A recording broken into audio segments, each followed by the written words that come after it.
Lights, camera, action. In a studio where local filmmakers talk to other filmmakers about the inside world of film. Cut. That's not the script.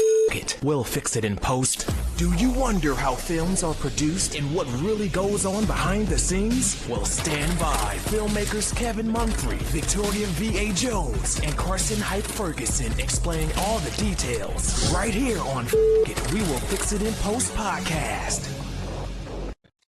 Good morning, good afternoon, and good evening. Whenever you're listening, I thank you for doing so. I am once again Kevin Mumphrey, and this is F It. We'll Fix It in Post. I'm here with my colleagues Victoria V.A. Jones. What's going on? And Carson Hype Ferguson. Yeah. Okay, that's enough. That's too much. That's too many. That was one. Well, I mean, like last time it wasn't enough. Never too much. All right, we ain't trying to pay nobody. There's definitely us too much. But we are back to having guests, everyone. And today we're talking to an actor out of the Texas area, Amal Black. How are you doing today? I'm doing well, sir. How are you? And how's everybody? We are doing excellent. I mean, I'm doing well as well. Like, I'm glad VA spoke for me. Yeah, I know, right? I mean, I can be selfish. You want me to be? All right, I got you. I'm doing good. You know what I'm saying? Doing good. Okay, she said collectively. Right, collectively. I was trying to put everybody in the mix. It's okay though. Well, it's hot as hell here, so It's extremely hot in Texas. You know that, right? Yeah. I'm sure it is. I've heard rumors. No, I was in Texas last year around this time, and it was hot as balls. Well, I was in Albuquerque like 2 weeks ago. It was hot. Yeah, it was like 104 here yesterday. It was like super 104? Yeah, it was hot. It was hot. And they say we're going into like some kind of like heat dome or something like that. It's like, please, that sounds like a microwave to me. And it's not even July yet. Yeah, exactly. This is just the first quarter. I am scared. So, actually, I usually start off with the start, but you recently just had a film premiere. So, just talk to us about that. Oh, great. You know what? Well, I was just in a film called Back to Basics. It premiered yesterday. It's a film that's kind of giving you that in living color not in living color, I'm sorry, a different world kind of vibe, you know what I mean? But it's like a modern day in its own kind of unique taste or whatnot. But my character is Dr. Devin Davis in the film, and he's an investor to Horizon State University. It's an HBCU. We actually shot the film on the campus of Prairie View A&M. So we partnered with them. They allowed us the permit to come in and shoot and everything. And we spent a couple of weekends, actually a few weekends, taking that space over for a second and gathering our footage and everything. But it was a great film, to say the least. I can say that it was refreshing to finally see it and actually see how the characters and everything played out, see the parts that everybody played, the ones that I wasn't expecting, because I didn't read the whole script. Honestly, I kind of, when I get my parts, I read the parts that involve with my parts, and then, as they table read, I might gather the story, but even then, I still haven't seen it. So it was good to be actually in the building yesterday with the guest and watching it. So. How was it seeing yourself on the big screen? Like, how was that feeling when you first saw yourself appear on the big screen? Man. Mama, we made it. No, I'm just playing. But it was one of the moments. It was one of those things like we've been thinking about this for since all our lives, right? It's something that even as an independent in an independence film space, it means a lot, because it's like you go from conception to actually visualization and seeing it and viewing it with people, and you kind of like are it's that euphoric feeling. You really are sitting back wondering like, damn, we done came a long way. Ooh, man, that's me. And you just kind of have all these mixed emotions about it. But yeah, it was great seeing myself in a new light. Last time they had me as a police officer, I said, what they trying to say? You know what I mean? But I mean, the last couple of roles I've had have been like security, police officer roles. I know I feel like I look like a superhero of some sort. I don't know if my cousin told me, but this time around, I got to put on, some dress clothes and be an investor. So, yeah. That's what's up. Now, is this the first premiere you've been to, as far as a Yeah, film you've worked on? for sure, for sure. Yeah, it is. It is for me, and I can say that I've seen myself in different projects, but this is definitely the first time I've had a red carpet experience with myself feeling like I can be, forerunner for a second. You know what I mean? Now you definitely be in the forefront. Don't Yeah, don't I say guess, don't sell yourself short, man. I wasn't an extra. I guess this time around, I felt like we actually are stepping into a space that's more permanent, so to speak. I got you. Yeah, yeah. Principle. That's what I say. More principle. Printable, yes. Now, for somebody who's never experienced being in a premiere, kind of give us like a little insight on that, on doing that. Yeah, well, we can start from like if you working a 9 to 5, and let's say, okay, so I'll be honest. So during this journey, I've been working on the marketing end for the film as well, right? Too, and all of us have kind of had our hands in helping with certain things. And so in my space, walking into the event yesterday, and part of my anticipation was, is everything situated? Is the step and repeat up? Is the red carpet, is everything together so that way when people are walking in, they're saying the right things, so to speak, right? So part of that anticipation, walking into it, seeing the step and repeat, that the design finally came out. We rushed to do it earlier in the week, you see what I mean? And I had to step in and do it. And then to actually see that it was actually my first time seeing a step and repeat design of mine in this capacity be used, and people taking interviews and dressed up against it, and people like really utilizing it. So seeing that happen within the premiere was great. And then too, like, you got your friends, you got your family there. We had a DJ, we had the vibes going, because you can go up to the bar and grab a drink if you would like to, get you some food, and just kind of relax until the movie started. And people were taking pictures, they were hobnobbing and whatnot. And then when we finally went into the theater, as people were getting seated, you just kind of watching people, select their seats and where they want to get comfortable, and you yourself is trying to determine where you want to get comfortable at, because you're gonna be here for a little hour and 30 minutes, and and as you do get comfortable, you start to kind of settle into the fact that, okay, it's when the title reel pops up and it's just like boom, and it has to have a graphic or something like that, and it's like, oh shit. You know what I mean? Like, It feels real. like, oh, snap, you know what I'm saying? There's no turning back from here. And Right.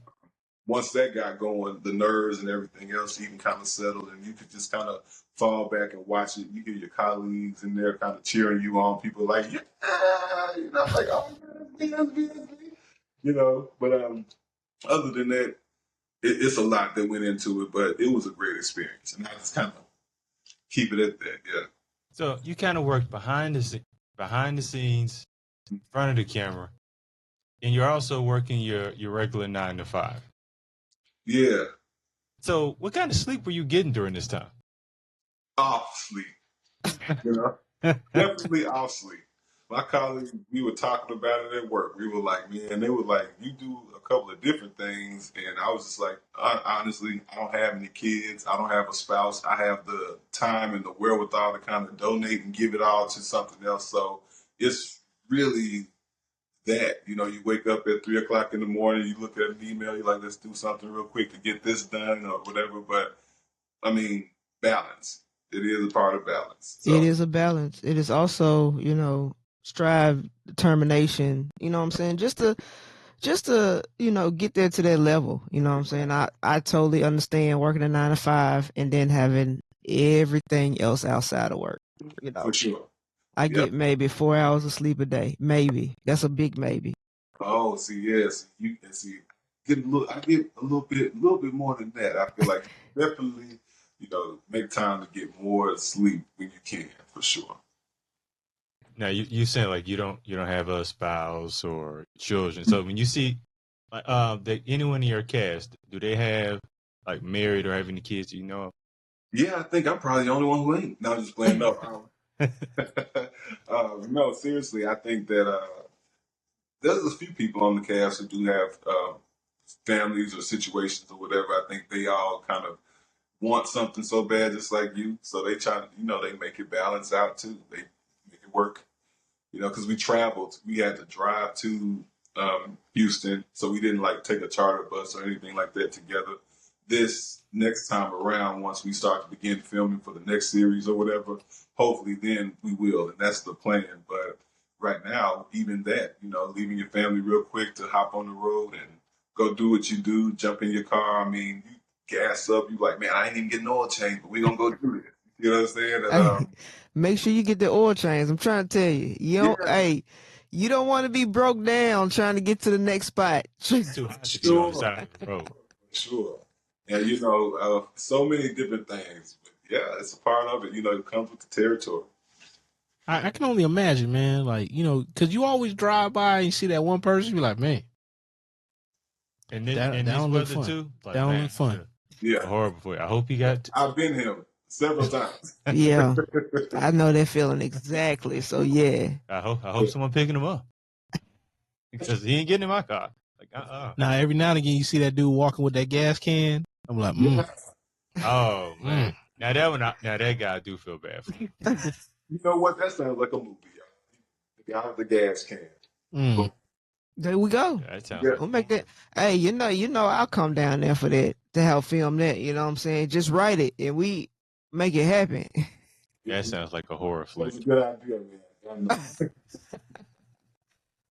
That sounds like y'all stepping into horror flick territory. It is. We're gonna bring you with us. Carson gonna come with me. We're gonna go to Dallas. We're gonna bring you with me. You coming with us. I know I'm gonna have another job. I just no idea. I'll be working somewhere. Not on that. he said, just not on that. Not on that. Just not on that. No. But now, again, back to the having cast members with children and family. Do you kind of learn like anything from them as far as work-life balance or some in their preparation that you may have learned from them? Yeah, I do. I think because everybody kind of has different professions or whatever, so their lives just different from yours, and so every now and then, like when you're having a conversation, you might get into those conversations about relationships or their children are up to and all of those different things. And you be like, going through a little something too. Yeah. Your kid is doing something amazing and you're trying to balance sports and be a mom and be a this or that. And hearing people talk about what they're doing in order to try to be doing this, especially sometimes for free, is inspiring in a way. It keeps you motivated. Like I said, you need that motivation. Talk to the castmate who is going through something. A lot of times we find that, the glitz and the glam comes from what the person perceives who's watching you and seeing you in a moment, but really you got a life, you got a story, you got a struggle and everything else. And you're going to learn that with your castmates because it comes out, I think, like any coworker, any job, It make it seem like your problems ain't as bad as what you think your problems are when you find somebody else who got kids or got something else, and they got to figure out where they're gonna put their kids at while they go on set and stuff like that. So yeah, right. How dare I? Almost sometimes, yeah. I may have that thought process, but I also be thinking, thank God I ain't got no kids. I mean, I made some decisions. Thank God for condoms. So Wow. That was not me. That was not me. Hey, put that on the board. Like, where's the board at? I don't know what the board is. Put that on the board. That was not me. We'll put that one on. I'm totally fine with that. So gotta go back a bit. You got a story you need to tell. I mean, you want to write a script? You want to write another Because of script? condoms, I don't. So, Now that's a hell of a title right there. Because of condoms, I don't. Oh man, that'd be a hell of a title right there, man. Be like, what the hell? What's the name of the movie again? Because of condoms, I don't. no, that's not a horror. That's a romantic comedy. No, that could be a horror movie too. No. If it don't work, then it is a horror. And maybe it's a dark comedy. That'll work too. That'll work too. Good one. Yeah. Good one. I almost forgot what I was going to ask. Y'all threw me off in it. So, I'm gonna just start off from the beginning with you. Like, where did your love of acting begin? So yeah, back in high school, I think when I really started to compete in theater and have more or less coach and people who were kind of thrusting me out to kind of do things and validate what I was doing. I think that kind of started there. Like competing with the NAACP AXO competition in playwriting and in dramatics back in like my sophomore year kind of gave me my first taste. And we went to nationals in Milwaukee that year. So, I mean, and so being in that space and then coming out of that, going to college, and taking up mass communications at MTSU, Victoria, you know what I'm saying? Hey, you know what I'm saying? Kevin alumni too over here. You know what I'm saying? Oh yeah. Hey, we all going through it. I ain't gonna lie to you. You, Trust me, same over here, But tell you, MT is like one of those spaces that really did introduce us to because we had like the equipment, they gave us the cameras, they put them in our hands, and so sticking through things. Your friends, they be hyping you up. Oh man, you should be doing this, you should be doing that. I think Right. all of that kind of grounds and validate the passion early. What I can say is, and this is probably for every college, but that school allowed us to literally, here you go, we're gonna give you the tools, y'all go out and experiment. Yep. Type thing. So I can appreciate that much. It gave you kind of a space to fail and then to learn from your failures. Right. I know I failed at quite a bit of stuff. I definitely experimented on some few things. Take that however you will, but because of condoms, I don't. I'm so tired of y'all now. I'm not so much tired of that in y'all now. college. Not so much that in college, but at least not when I was at MT. Oh, okay? We ain't gonna talk about that. I can understand why you didn't go through it at MT. But just go ahead. But now you mentioned having a strong support system. Yeah.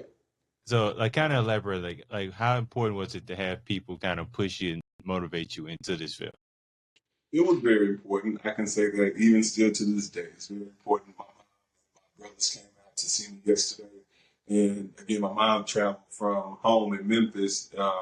She was coming to Texas to see the grandkids, but the premiere fell on the right time and the right day as well. She was equally as excited to be with me and my older brother and my younger brother. They came out. They taller than me. I'm 6'4". You know what I mean. So them even being in the building. Wow, how tall are your brothers? Security guard.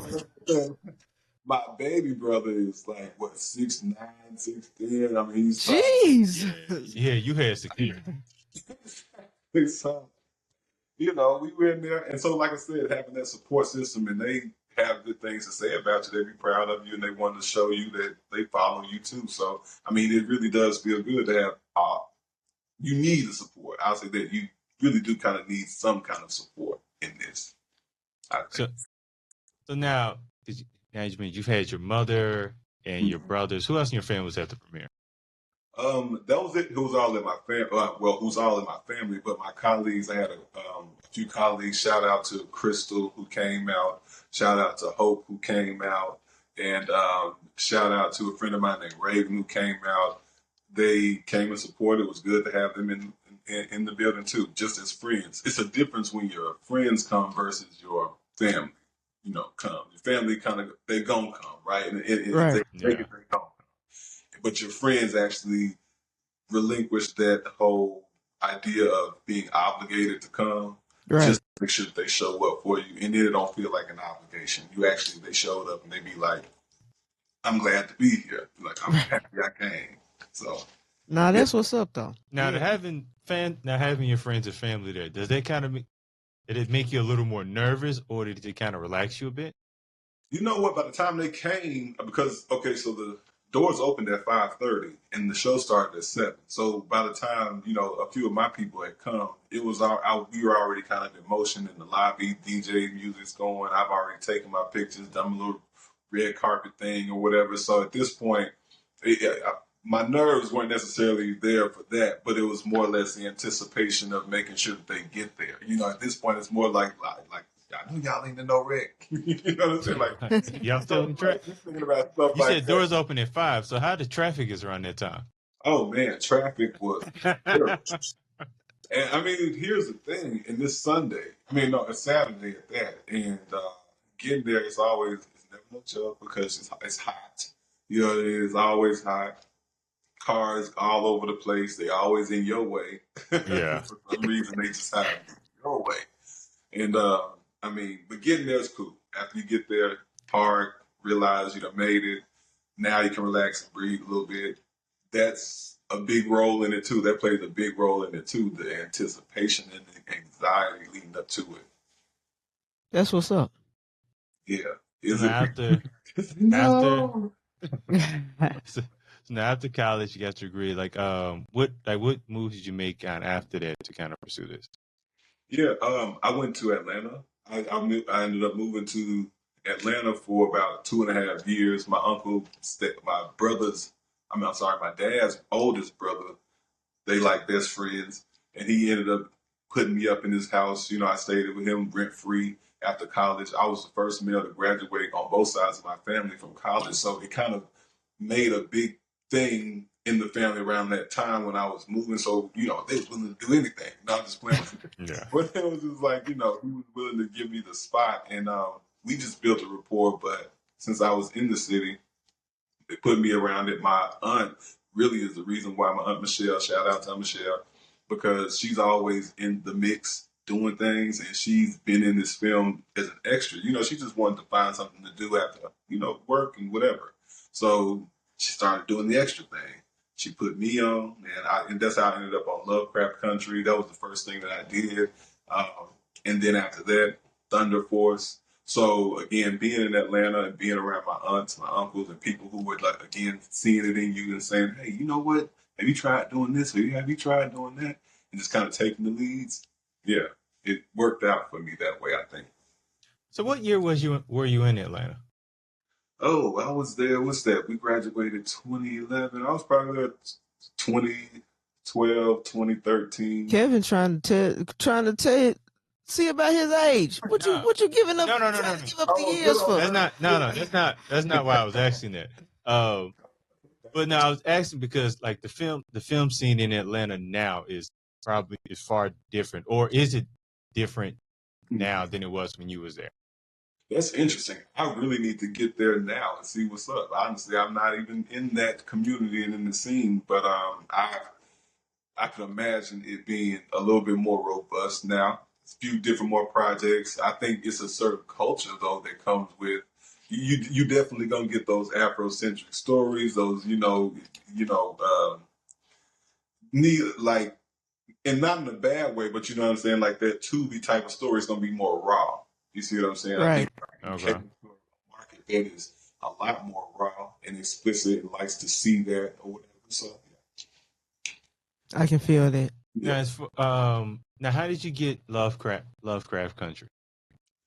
Yeah, that was going on Facebook. I think I had gone on Facebook, went to the forum or whatever, and Actors Access or something like that. I don't know. That might be a TV show. Anyway, needless to say, whatever that forum was on whatever one is popular too.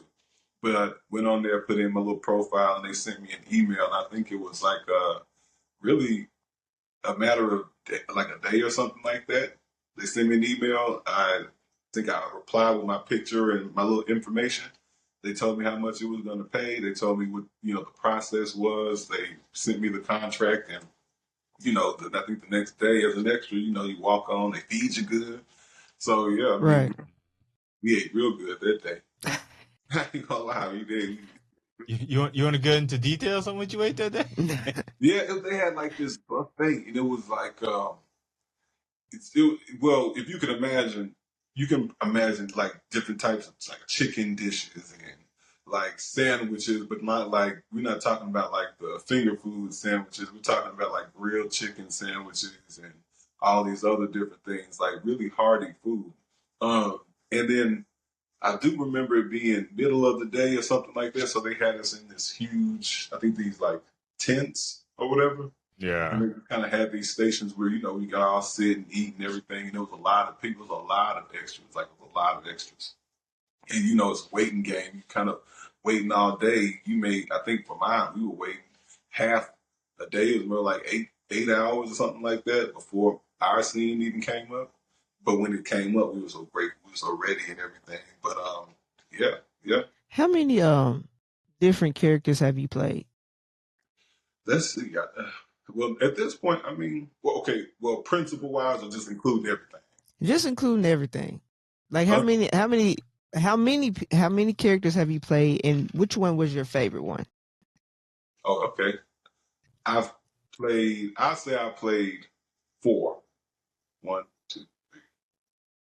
Well, 5.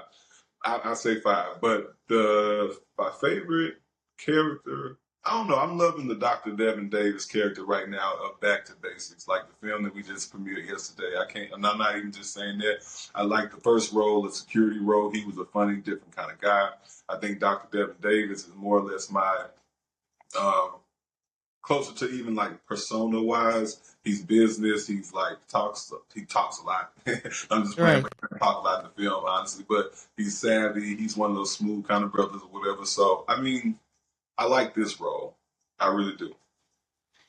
So how getting into the role? Like, there was any like research you did, or like what kind of preparation did you do for this role? Yeah, definitely kind of. Okay, so because we're in the education space, I had to tap back into being like the teacher. You know, I was a teacher for 8 years, so tapping back into that space as a performing arts teacher, even like I was telling the interviewer yesterday, you know, telling myself the same thing I was yelling at them kids. You know what I mean? It's like, learn your lines, you know, but, you know, whatever the methods were, because honestly, it was, whatever the method is, standing in front of the mirror, recording on your voice, letting you know, hearing it back, and doing all these different things, it really does help.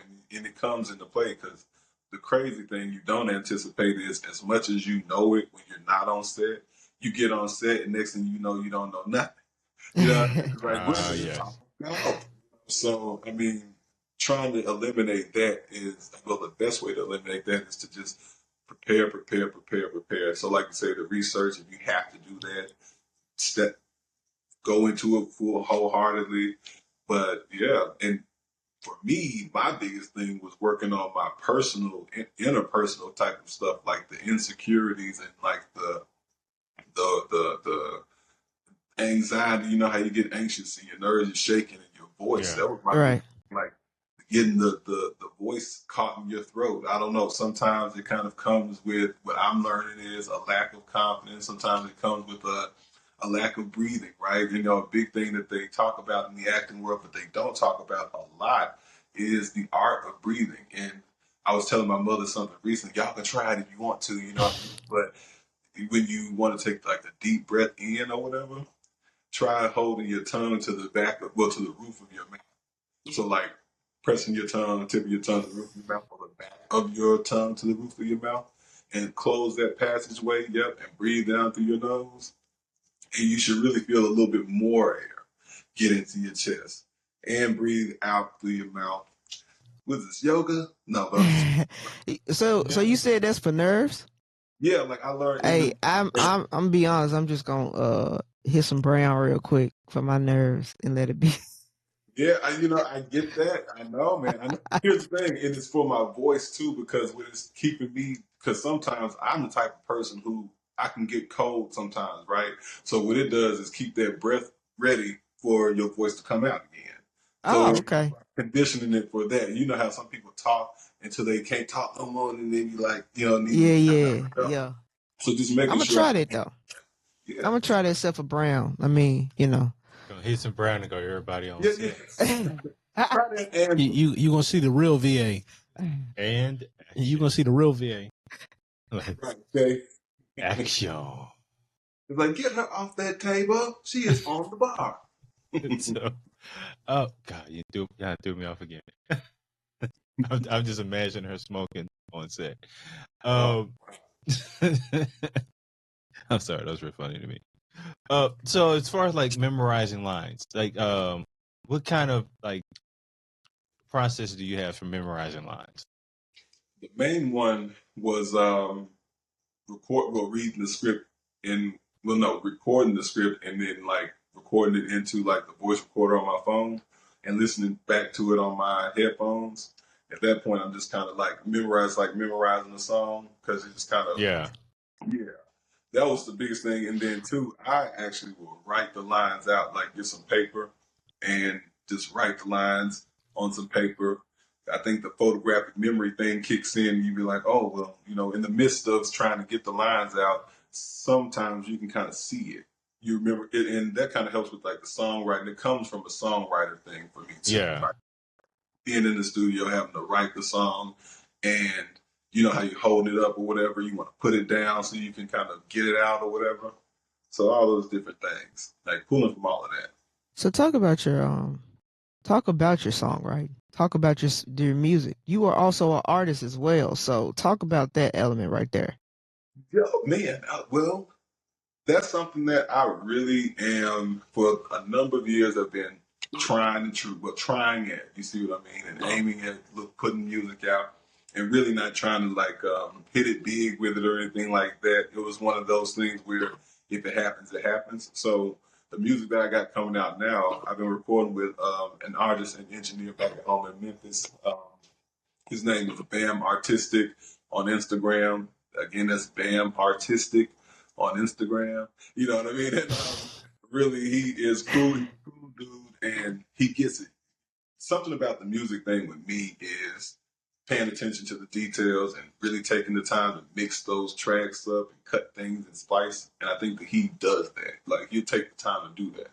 And that's why I rock with him. But needless to say, what's coming out is Hey There. I got another song coming out called Bodies. We don't know just yet, Bodies, or we'll call it something else. And then lastly, it's another song called Won't Leave With You. So just kind of been putting 3 songs together to come out with, to just move around, do some stuff with for a second. Did you have any of your music in your film? No, we didn't. And they asked, if any of us wanted to. So they did have, I think, another artist. I know for a fact another artist his name was One Day, and he actually had music in the film. But I don't know if I opted out, but I just kind of waited for. I couldn't think of what I wanted to put in. You know what I'm saying? And then I just kind of. That's how it be sometimes. Yeah. That's how it be. Yep. So yeah, this song Bodies. What is this song about? Well, it's a horror song. Because I'm just saying, this day and age, when I hear bodies in music, it usually means murder. So I'm just No. I just want to make sure. No, it depends on the genre. So if Chris Brown's singing about bodies or whatever, it ain't about. Chris Brown raps now too, and he's a blood, so we don't know. Yeah. Well, you Whatever. can safe over here. You know what I mean? I think you're safe over here. No guns. I just wanted to reiterate that. Just but it's a track though. It's kind of like this. When you compliment, you find it's really one of those summer tracks. It's got a summer vibe. It's something that I wanted people to be able to listen to and work out to. And really not just everybody. I know it's people with a particular ear who like a certain sound, right? So it's more on the pop, seductive, bodies with the imagery kind of sound, but it's got the hip hop because I'm singing and rapping. But then Bam Artistic is also featured in the song, and he's definitely coming with the rapping end on it. So it's a vibe more or less, but it's like more or less for the people who, the dancer types and the people who are just kind of out and about. I don't know. It's like a daytime. It's a bop. It's a bop. That's what it is. It's a bop. Put it like not a murder bop. Got you. Not a murder bop. Also not a Diddy bop.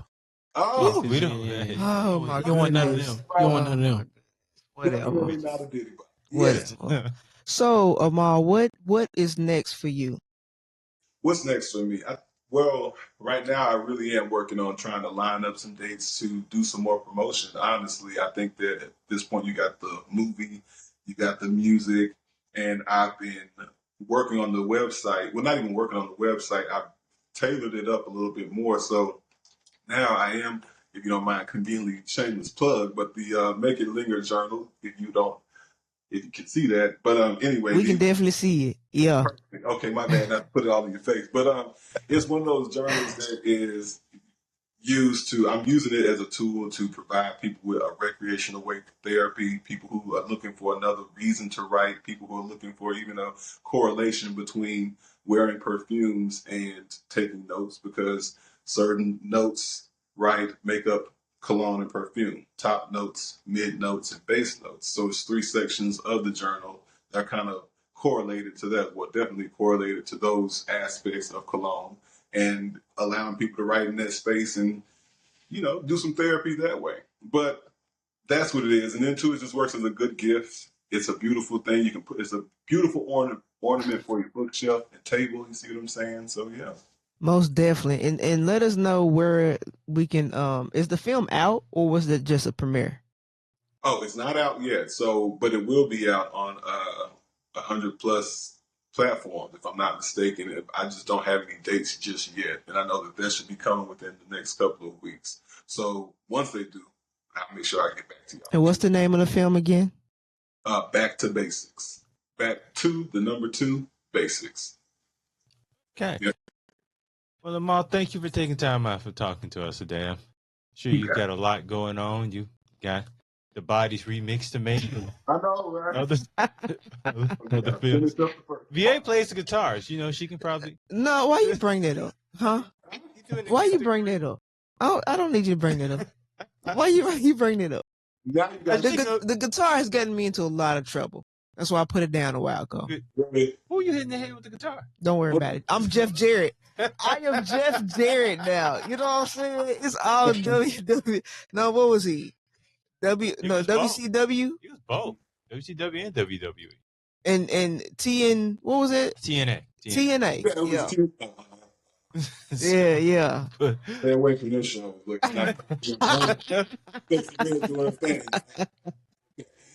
But once again, thank you for taking time out talking to us, and hope for much success in your future. I really appreciate you all, and shout out to y'all too. Look forward to seeing the show and everything else, and keep on following. So. All right. Now, I am once again Kevin Mumphrey with my colleagues Victoria V.A. Jones. I'm the new Jeff Jarrett. Bam. All right. And Carson Knight Parkinson. Beat that. Because of condoms, I don't. And this is brought to you in part by condoms. Don't say the brand. I didn't say brand. Okay, I finna say. But on that note, this is a wrap.